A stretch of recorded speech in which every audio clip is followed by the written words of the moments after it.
Welcome to another edition of Life, Love, and Philosophy. My special guest today is a friend of mine, Jim O'Neill, who has had many diverse experiences in his life. He was a commissioned officer in the military. He's been a teacher at both the high school and presently college level. He's lived abroad. He has lived in Japan, Germany, and Hong Kong, among other places. He's an avid runner. At one time was an outstanding track coach, and as I mentioned, is a friend of mine. Jim, welcome to the program. Thank you. Thank you for inviting me. You're welcome. In our last program, we talked about your experiences living in Japan, and I mentioned that you are married to a Japanese woman. We had zeroed in on the great emphasis the Japanese place on education and also on group harmony. Today, I'd like to talk about some other aspects of Japanese culture. I'd like to zero in, for example, on religion and baseball and the economy in Japan. Let's talk about religion first. How is religion different in Japan compared to the United States? Well, first of all, let me give you a little Zen Buddhist disclaimer here, that this may all be a dream, and what I'm about to say may have no objective reality. Yeah. But I'll give you what I think from my experience and from what I've been able to read and learn. There's a curious situation in Japan with religion. Religion is, there's no exclusivity, I guess, in Japanese religion. In other words, in the West, we tend to think of ourselves as Christian or Muslim or Jewish or Catholic, say, Presbyterian, whatever. And that's pretty much it. If you're a Presbyterian, you don't want to fool around with the Jewish religion or Catholicism. That's, you're 100% Presbyterian or whatever. Japanese have a far different experience with that. If you took all the people in Japan and added up the religions that they practiced during a year, you'd probably come to something like 160, 170%, maybe even higher. Because most Japanese will practice different religions at different times on different occasions. The same person practicing the different same religions. person, right. So one does not exclude the other. But having said that, it's also true, I think, that the Japanese are not a particularly religious people, even though they practice multiple religions. Yeah. I did some research on this, which confirms, or I should say you have confirmed everything I have found in the research I did. According to culture studies about Japan, Shintoism, Buddhism, and Confucianism are the main religions in Japan. And again, my research indicates it's not unusual for the same person at different times to practice Shintoism, Buddhism, and Confucianism. It also seems that the idea of a personal God being a person, Jesus Christ, for example, is not an idea that is very popular in Japan. Buddhism, for example, Orthodox, or one would say Tibetan, let me use the Tibetan Buddhism as an example. That's the form of Buddhism of which the Dalai Lama is the leader. Tibetan Buddhists don't believe in a personal God. In fact, some people regard Buddhism as an atheistic religion. Many scholars regard Buddhism in its purest form as an atheistic religion. Now, Confucianism, another of the three major religions in Japan, Confucianism also does not pay much attention to the idea as to whether God is a person or not. In fact, when Confucius was asked, what happens to us after we die, Confucius is reported to have said in the Analects, which is the most reliable source about him, Confucius told his disciple, we don't even know that much about living, and you're asking me about what happens to us after we die. So it is interesting that the Japanese, unlike Americans, don't seem to attach that much importance to God being a person. Also, what's interesting and germane to what you said, today there seems to be something of a conflict between some of the Christian nations and radical Islam, if I can use that expression. But of course this is pretty much unknown in Japan because there are so few Christians in Japan and so few Muslims in Japan. In fact, my research indicated less than 1% of the Japanese are Christians, less than 1%. Yeah, that's interesting. I'm sure your figures are right, but it's also true that you will find Christian churches in Japan, and lately there's been like a cultural peculiarity, I guess, where Christian weddings have become very popular. How about that? Now, traditionally, weddings were Shinto. Funeral services are Buddhist. There are other occasions, where the Shinto rite will take precedence, like around New Year's, and say, and Buddhist and others. But lately, just as a I don't know, cultural curiosity, a lot of young Japanese like the idea of a church wedding. Yeah. And even though they're not Christians themselves, they will go to a church. Sometimes they will fly to Las Vegas, and they'll rent one of those churches, that they have there. Yeah. And they'll have a Western-style, Christian-looking ceremony. There'll be somebody dressed up as a minister, whether he is or not, I'm not sure. She'll be wearing a gown, a white gown. He'll be wearing a tuxedo, and it looks for all the world like a Christian wedding, but it's more like a costume drama, I guess. You know what this Anything else? reminds me of, and it's something I'm always reminded of when I go to Europe, and that is how Americanized the world seems to be becoming, at least the areas I go to. I've only been to Europe, I've never been to Asia, but I know that when I go to Germany, Holland, Spain, it's not at all unusual to hear American music. In fact, I think I mentioned to you once I was at the Van Gogh Cafe in Amsterdam, and they were playing Sinatra and I think Jerry Vale, and I went over to the manager because I had gone there 3 or 4 days in a row, drinking my cappuccino, working on lectures. And I said, gee, could you play some Dutch music?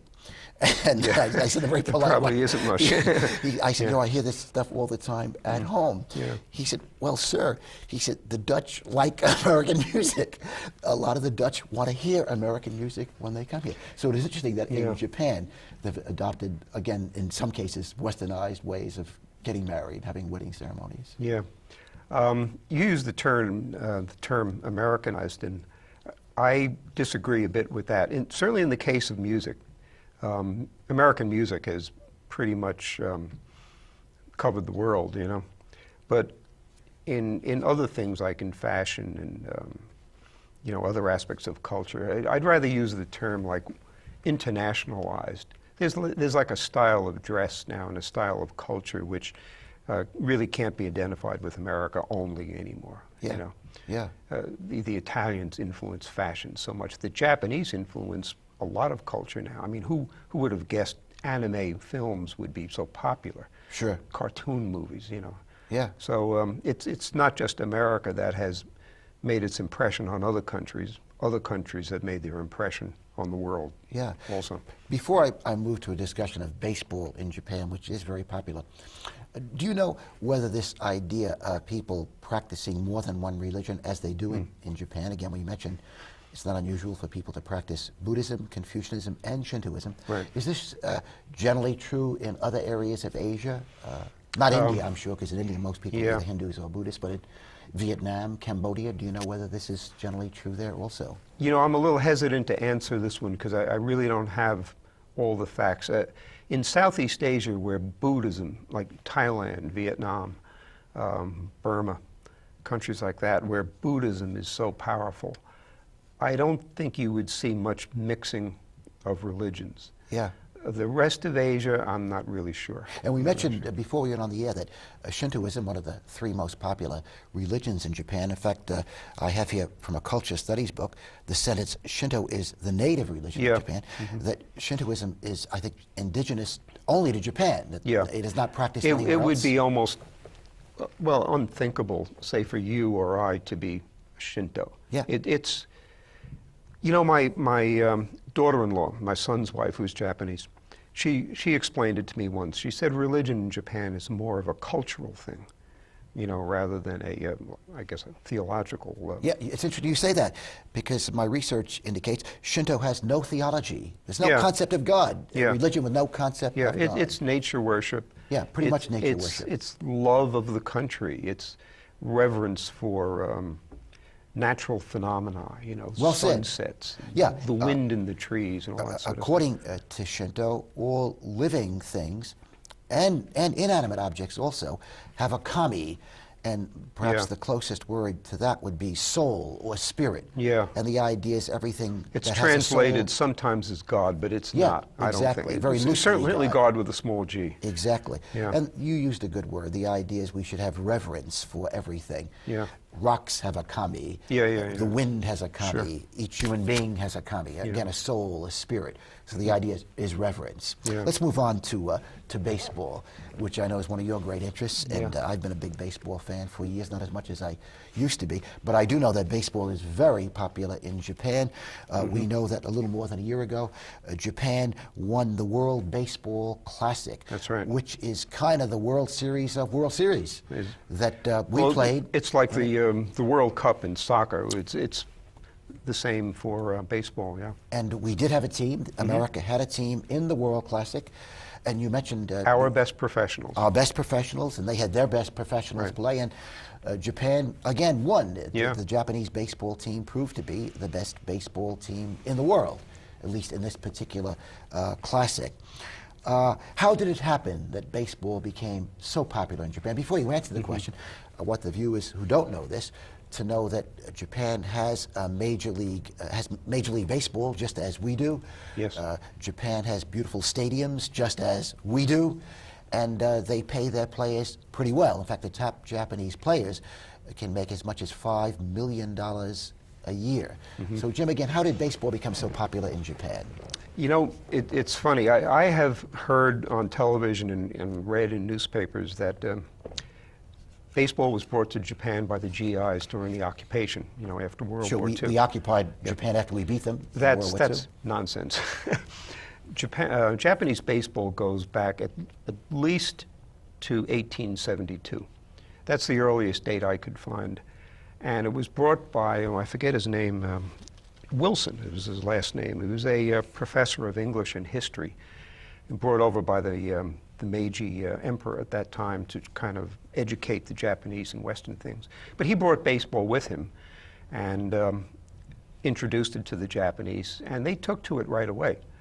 And, you know, almost immediately there were many, many teams, or organized teams playing in Japan. And they actually sent a team to America in, when was the Japanese-Russian War? 1904. 1904. Yeah, it was 1904. They did it on purpose to show that they weren't concerned about the war. So they had their players go over there. American players have gone to Japan many, many times. Babe Ruth was very popular in Japan. Did he go to Japan? Oh, yes. Because we know that in recent years, at least, American teams have toured Japan in the off-season. Babe Ruth, there was a group of American professionals that used to come to Japan in the 1930s. Babe Ruth was one of them. And just as a little aside, Babe Ruth was so popular in Japan that at the very end of World War II, when it was clear that the Japanese were going to lose, the U.S. government actually toyed with the idea of getting Babe Ruth on shortwave radio, broadcasting a surrender request to the Japanese. How about that? It didn't turn out, but they actually thought about that. Yeah. Mo Berg, of course, the famous catcher who was a spy, was in Japan and took film from the rooftop of a hospital. I think you mentioned before we went on the air that Major League Baseball, professional baseball in Japan dates back to the 1930s. Is that correct? Yeah, professional baseball was resisted for a long time as being an impure method. You know, the idea of paying people. Yeah, to the play. idea of paying people was somehow corrupting, and many, many Japanese, right up until I think 1936, resisted the idea of professional baseball. But it did start then, and it's very healthy now. And Japanese don't mind, you know, commercializing the sport today. But believe it or not, the biggest baseball event in Japan is not professional baseball, not their World Series, but a high school baseball tournament that takes place every year in Osaka around August. Have you heard of that? No, I haven't. No. Well, it is. It's been described as the biggest amateur athletic event in the world. Whether it is or isn't, I'm not sure, but it's certainly huge in Japan.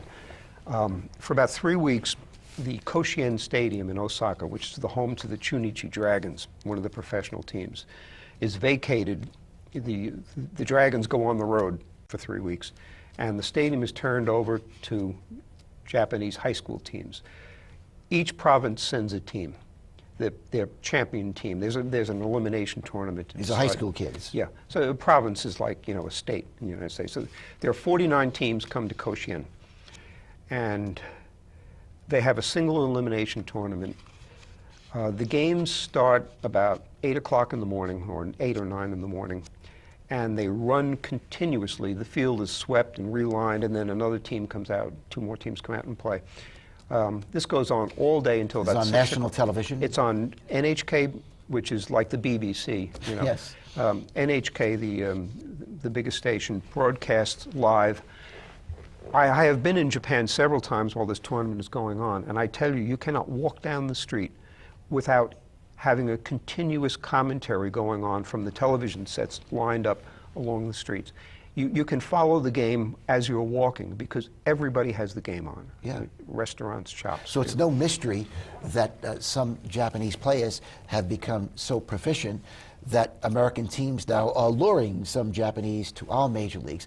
My guess is there must be at least 10 Japanese players in our major leagues in America probably now? Probably more. Who are some of the outstanding Japanese players playing in America now? The prototypical player, the one who I think best represents the Japanese ideal of a professional athlete is Matsui, Hideki Matsui of the Yankees. He's a very conservative type of player, not a show-off, kind of Showing off is stout. frowned upon in Japan, is it not? Oh yeah, very much. So I would say he's like maybe the best example of a Japanese player. When he was injured last year, it wasn't his fault. He broke a bone in his foot or something. I forget exactly, but it certainly wasn't his fault. He came back and apologized to the team in the clubhouse for his injury and the detrimental effect it would have on the team's performance for the next couple of months. Yeah. Can't imagine an American doing that. Recently, the first Japanese catcher was signed to play in our major leagues for the Seattle Mariners. Maybe you can pronounce his name for me. He's a young fella, handsome guy. Kenji Jojima. Now, this article is from the New York Times. This is from a little more than a year ago when he was signed by Seattle. Yeah. And the article talks about some of the differences between baseball in Japan as played there compared to here. And it mentioned, and I found this very interesting, that in Japan, if the pitcher is doing poorly and the manager decides to take the pitcher out of the game and replace him with another pitcher, that it's not unusual, according to this article, that they'll also remove the catcher in Japan. Because he's to blame. The catcher is calling the pitches, curveball, fastball, whatever. So the idea is it's not just the pitcher's fault that the pitcher is not pitching effectively. The catcher bears some of the blame. Whereas in America, of course, this is pretty much unheard of. I think unheard of that when you're I've never seen it. No, I've never seen it either.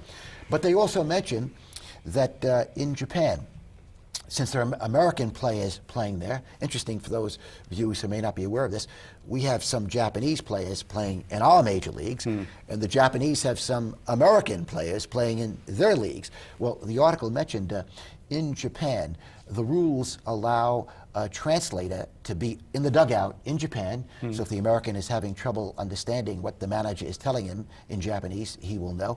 And also that if an American pitcher is pitching in Japan, the manager and the interpreter will go to the mound to talk to the pitcher. Whereas it pointed out in America, it's now against the rules in baseball to allow a translator to be in the dugout.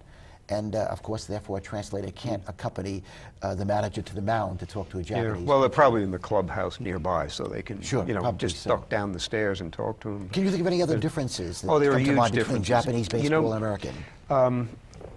So much of Japanese baseball reflects their society. So, for example, the individual star. I mean, they have great individual stars, and they're very popular, But there's a tendency in Japan for individual stars to be suppressed somewhat, so that they don't stand out so much. There's the old Japanese saying, the nail Group that harmony. sticks out. Group harmony. Hammered down, Yeah. So, for example, there's something in Japan called the expanding strike zone, where if a player is very, very good, and he's hitting 370 or something like that. The umpires will tend to expand his strike zone so that more balls or strikes and fewer are balls. Yeah. Make it more difficult for him. That's a way of bringing him back to the level of everybody else. Yeah. But even so, there is, would you say, still some hero worship? Is it true that in Japan, young Japanese boys and girls want the autographs of famous players? Is that a fair statement? Oh, I guess so. You don't know? Yeah. Yeah. I'll tell you this, the experience of going to a Japanese baseball game, a professional game, or especially this high school tournament I was talking about, is so different. There's organized cheering. Now, in professional games, they'll have maybe one section set aside, not the whole stadium, for the fan club. And they'll be dressed in the team colors. And they'll have little megaphones and maybe noisemakers and banners and drums. And there's this constant chanting and beating. I mean, it doesn't stop. For 3 hours, however long the game takes, you will hear this bam, bam, bam, bam, yes. bam, bam, bam, da, da, da, da, da, and then bugles, You know what this reminds me of? When the Brooklyn Dodgers played in Brooklyn. Oh, that was a little. Symphony. Come on, that was the symphony. That Very was like small six people. I'm talking about thousands. Yeah. In the high school tournament, the entire student body from both teams will be there, dressed in their team colors with little megaphones and so forth, hats. Yeah. And that chanting goes on constantly. So I have never seen organized cheering at an American baseball game. We used to have it at football games. We don't even have it there anymore. Yeah. But certainly never, ever, in my experience in baseball. But that's a constant. That's predictable in Japan. Yeah. Anything else you want to mention about Japanese baseball before we move on? Because I'd like to talk a little bit about the Japanese economy. Well, why don't we move on? Yeah, let's do that. We could talk forever about and we baseball. will off the air. Yeah. Japan has the second largest economy in the world. And this is really quite remarkable because Japan is smaller than California. Mm-hmm. It's approximately the size of California, but a little smaller. What's also interesting is how densely populated Japan is. Japan has about half as many people as the United States, but again, in an area the size of California. Can you imagine moving half the people in our country into California? Well, you know what? It's even more dramatic than that, I think, because you're right. It's about the size of California. But it's very mountainous. I think 85% of it is mountainous. Yeah. And most of that is unsuitable for habitation, Yeah. So you probably have half the population of the United States squeezed into an area maybe the size of New Jersey. Japan has very little arable land. Very little arable land. The cultivation has been very intense, rice paddies. They take up relatively little land and they produce a lot. That's the whole point. And Japan is very fortunate, of course, being surrounded by water. It's a country of many islands.